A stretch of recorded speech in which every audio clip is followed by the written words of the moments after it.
አይነ በሲሩ አፍቃሪ ከሚለው ታሪክ ከክፍል 31 የቀጠለ። በተደጋጋሚ ጊዜ እስር ቤት ለአንድና ለሁለት ቀን ኤልያስን አሳድሮታል። አልተሳካለትም እንጂ ኤልያስን እስከ ወዲያኛው ማሳሰር የሚፈልግ ኢንስፔክተር እንደሆነ ኤልያስ አሳምሮ ያውቃል። ሁሉም ሰላም ነው ኢንስፔክተር፣ ሁሉ ነገር ሰላም ነው፣ አስፈላጊ በሆነበት ሰዓት እደውላለሁ አለው። ኢንስፔክተሩም በቃ መልካም ማሜ፣ እንግዲህ እንዳልኩህ ይህንን ሰውዬ ማስረጃ ብቻ ላገኝበት እንጂ እኔ እንዴት አድርጌ መቀመቅ እንደማወርደው አሳየዋለሁ። ብዙ ወንጀሎች አሉበት። አሰላሙ አለይኩም ወራህመቱላሂ ወበረካቱ። ድና የተከበራችሁ የቻናሌ ቤተሰቦች ሰላም፣ እንዴት ናችሁልኝ? እኔ በጣም ሰላም ነኝ አልሐምዱሊላህ። እንዴት ተለመደው ወደ ቻናሌ በአዲስ ቪዲዮ ተከስቻለሁ። አብራችሁ የቆዩ ግን ቀጥተኛ የሆነ ማስረጃ ነው ያጣሁበት። የእሱን ነገር አንድ ሳላስገባ ከዚህ ስራ ማዕረግ እንኳ ቢመጣልኝ ፍንክች ብዬ አልንቀሳቀስም አለ። እንግዲህ እንዳለውም ተሰናብቶት ስልኩን ዘጋ። ኤልያስ ምራቁን በፍርሃት ዋጠው። ጉሮሮ ምራቁን እንኳ ለማሳለፍ ጠበበችው። ደነገጠ። ውስጡን ሲያልበው ያስታውቃል። ማሚ ይህንን ካሰማው በኋላ እንዲህ አለው፣ አሁንስ አላመንከኝም? እንግዲህ ላንተ መጥቼ ሌላ ታሪክ የምናገርበት ምንም ምክንያት የለኝም። አንተ ባደረካቸው ነገሮች በአንዱ ብቻ አንተን መቀመቅ ለማውረድ በቂ መንገድ ይመስለኛል።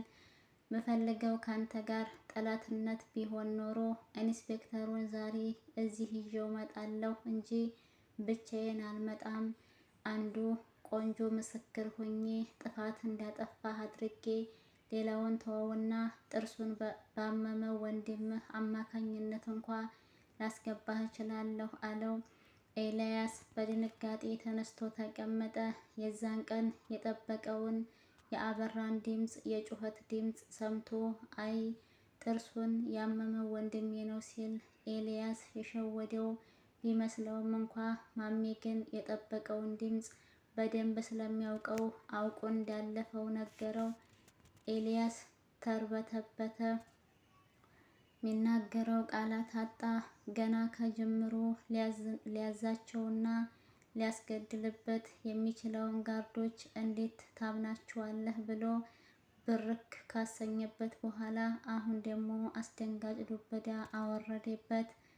ኤልያስ ከመቼውም ጊዜ በላይ ማሜ የኔ መጨረሻ አጥፊዬ ነው፣ መጥፎ ሰው ነው፣ እኔ ከወደኩኝ የምወርቀው በማሜ ነው የሚለውን በደንብ አድርጎ አመነ። ማሜ ቀጥሏል። ለማንኛውም እኔ አሁን የመጣሁት ካንተ ጋር አብሬ እንዲሰራ ነው። ወደ ንግዱ ዓለም መግባት እፈልጋለሁ። ስለዚህ በሩን ክፍት ካደረክልኝና እንስራና ደግሞ አለና ማሜ ቀጣዩን ንግግሩን ከመናገሩ በፊት ጋሻ አክመልና ልጃቸው እየሰሙት ያሉትን በሱ ማይክ እየተላለፈላቸው ያለውን የኢንስፔክተሩን ድምፅ አጠፋና እንዲህ ሲል ጠየቀው። አህመድን የት እንዳደረስከው ንገረኝ፣ በቃ ግልጽ የሆነ ነገር ንገረኝ አለው። ኤልያስም ሞቷል ብሎ መለሰለት። ማሚ በደንብ አስበህበት ንገረኝ ሲል ጠየቀው። ኤልያስም በድጋሚ አስገድየዋለሁ፣ ግልጽ ነው የነገርኩህ፣ ሞቷል አለው። ማሚ እጅግ የማይቆጣጠረው ስሜት ውስጥ ገባ። በጣም ከባድ ስሜት። የአህመድ ጠላት መስሎ እንኳን አሳየው። በደልኩህ ሚል ፊት ለማሳየት እንደዛ የሚወደውን ወንድሙን ጓደኛውን ተገድሎበት መራር ሐዘን ውጦ በፈገግታ ለመቀየር ከራሱ ጋር የማይችል ትንቅንቅ ታነቀ። ከዛ አክተር መስሎ መቅረብ ስላለበት ብራቮ ጥሩ ስራ ሰርተሃል ሲል አወደሰው። ከዚያም እንዴት የአህመድን ንብረት ለሁለት እንደማካፍሉበት መንገድ አውጥቶ ካልተካፈልነው በስተቀር ሚስጥርህን አወጣለሁ ብሎ የአህመድን ንብረት 50% እንዲሰጠው ጠየቀው። ሰገብግቦ ኤልያስ እኔ በለፋሁበት ላንተ ለምንድን ነው የምሰጥህ አለው። ማሚም ባየው በሰማው ሲባል አልሰማህም እንዴ አለው። ለማንኛውም ከኔ ጋር ክፍፍል ከማድረጋችን በፊት ምንም አይነት ንብረት እንዳይቀነስ አለና ኤልያስን ነገሮችን አስተካክሎ ንብረት ቀያይሮ ወደ ሌላ ቦታ እንዳይንቀሳቀስ እግድ አስቀመጠበት። እኚህን ስራዎች ከሰራህ በኋላ ማሚ ንግግሩን ጨረሰ። ኤልያስም ታዲያ እኔ ካንተ ጋር መስራት ባልፈልግስ ማለት በንግድ ዓለም ካንተ ጋር የመስራት ፍላጎት ባይኖረኝስ ብሎ ጠየቀው። ማሚም በግድ ትሰራለህ፣ የግድህን ትሰራለህ፣ ያለበለዚያ ዘብጥያ ወርድህ ማረሚያ ቤት ድንጋይ እየተሸከምክ የቀን ገቢ ትሰራለህ። መምረጥ ያንተ ፋንታ ነው። ለማንኛውም ቤት እንደደረስኩኝ ቤት ትንሽ እረፍት ላድርግ፣ ሻወር ልውሰድ ምናምንና ስልክህን እጠብቃለሁ፣ አስበህ ጨርሰህ ደውልልኝ ብሎ ማሚ ተሰናብቶት ወጣ። በኩራት እየተራመደ በፈገግታ ስለወጣ ኢምራንና ኢክራም የማሚን ሁኔታ አይተው ማመን አልቻሉም። ይህ ሰው አስማተኛ ነው ወይስ መልአክ ሲሉ ጠበቁ።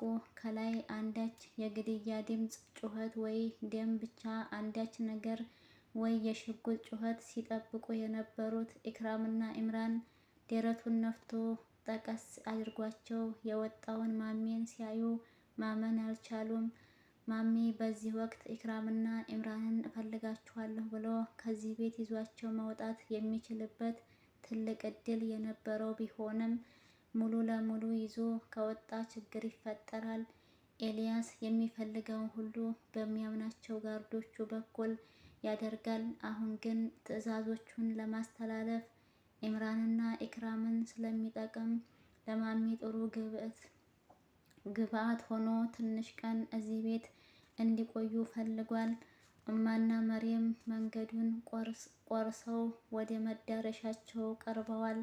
ይህንን ጊዜ ነበር እማ በጣም ጨንቋቸው ሀቁን ማፈንዳት እንዳለባቸው ተሰምቷቸው ዳርዳር ማለት የጀመሩት። እንዲህ ብለው ጠየቋት።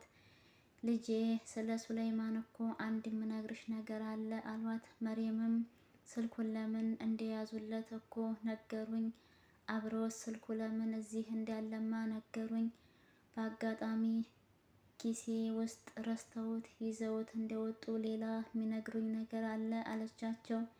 እማም አዎ ልጄ እንዲህ ቀላል ነገር አይደለም፣ የከፋ ነገር ነው የምነግርሽ። ሱለይማን ለአመታት ካንቺ ሸሽጎ ሲበክንበትስ እና ሲመገንበት የነበረው ከባድ ነገር ነው ልጄ፣ በጣም ከባድ ነገር ነው። ግን የምነግርሽ ቃል ከገባልኝ ብቻ ነው፣ ከገባሽልኝ ብቻ ነው አሏት። መሪም ቀለል አድርጋ ስለ አይኑ አይደለም አይደል አለቻቸው። እማ ቆመው ቢሆን ኖሮ መውደቅ በሚቀረው ሁኔታ ደንግጠው ግራ ተጋብተው አዎ ታውቂ ነበር እንዴ አሏት። መሪምም አውቃለሁ እማ፣ በጣም እኮ አውቃለሁ፣ ግን እንዴት አድርጌ ልንገረው ግራ ገባኝ። እንደማውቅ ብነግረው ልቡ እንደሚሰበር ተሰማኝ። ችግር እንደሌለው ልነግረው ፈልጌ ብዙ ጊዜ ከሱ እንዲመጣ ለብዙ ጊዜ ጠይቄዋለሁ። ያውም አይኖች በጣም ያምራሉ፣ አይኖችህ እያልኩኝ በምክንያት ርዕስ እየፈጠርኩኝ እንዲነግረኝ አበረታትቼዋለሁ። ግን ሱለይማን ለኔ እሱን ከመንገር ይልቅ ሌላ አዳዲስ ምክንያቶች መፍጠር ጀመረ። ሊዋሸኝ ፈልጎ አይደለም፣ እሱን አውቃለሁ። ሊዋሸኝ ፈልጎ አይደለም። በጣም ያስፈራል። እኔ በዚህ መንገድ እሱን እየወደድኩት አይኖቹ ሳይኖሩ ፈልገው እንደማልችል በማሰብ ውስጥ ያለውን ነገር እረዳለሁ። ያ ስለገባኝ እኔ ነኝ ከምሰራበት ድርጅት ከካናዳ ልዑክ ቡድኖች ወደ አዲስ አበባ የላኩት።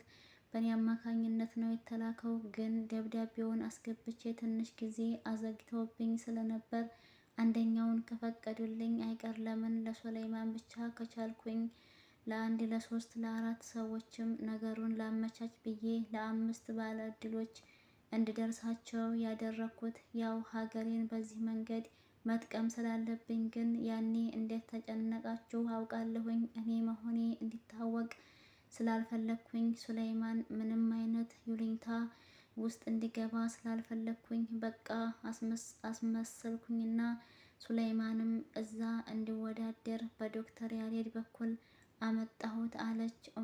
ዶክተር ያሬድንም ታውቂዋለሽ አሏት። ታውቂዋለሽ? ውድና የተከበሯችሁ የቻናሌ ቤተሰቦች እዚህ ድረስ አንብቤላችኋለሁኝ። የተወሰነ ይቀረዋል ማለት ነው። በጣም ረዥም ነው። እንግዲህ ከክፍል 32 ጋር አብሬ የማቀርብላችሁ ይሆናል። ከተመቻችሁ ላይክ፣ ሼር ማድረጋችሁን አትርሱ። ሀሳብ አስተያየት ካላችሁ ኮሜንት ላይ ያስቀምጡልኝ። ለነበረው ቆይታ ከልብ አድርጌ ነው የማመሰግነው።